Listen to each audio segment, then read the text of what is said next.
Hi, I'm Marie and welcome back to my wildlife garden in June.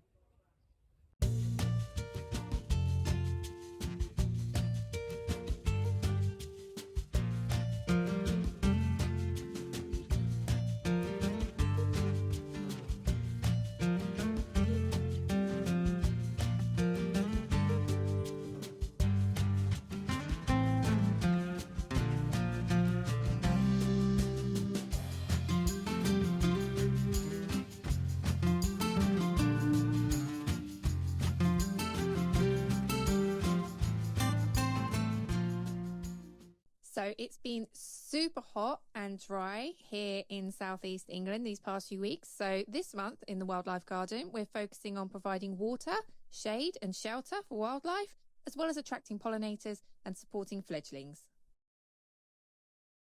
Before we get into looking around the garden, please do subscribe to my channel if you haven't already. It really helps us out. And if you have any questions about the garden, please put them in the comments. So it's super important this month to keep your bird baths topped up for drinking water for your wildlife. We have a water tray out the front of the house, as you can see here, which the animals have been absolutely loving. They've been emptying that out. It's sort of empty by lunchtime. So I've been having to top it up 2-3 times a day.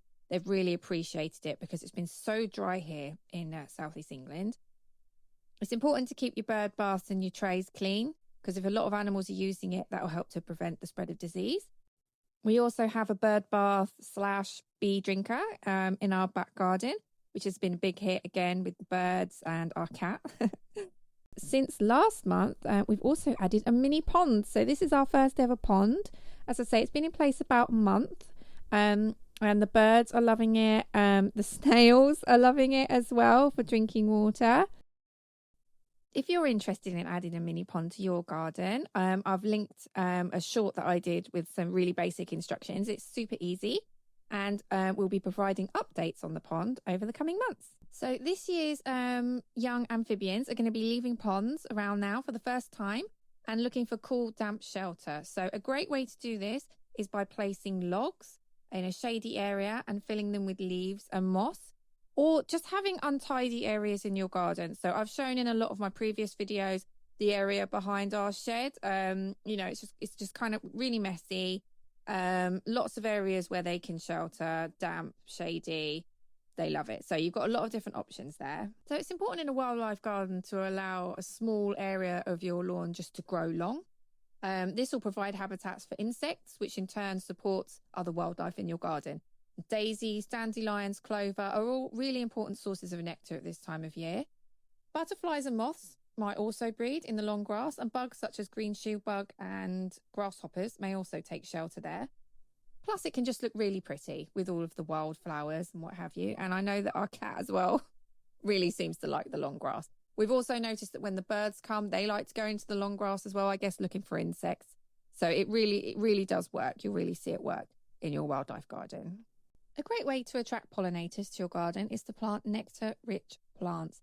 Now, lots of garden centres and seed packets and what have you are marked if they're good for pollinators and good for bees, so that makes it nice and easy.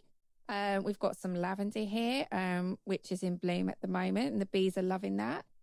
Also, some native species that you might want to consider are foxglove and viper's bugloss.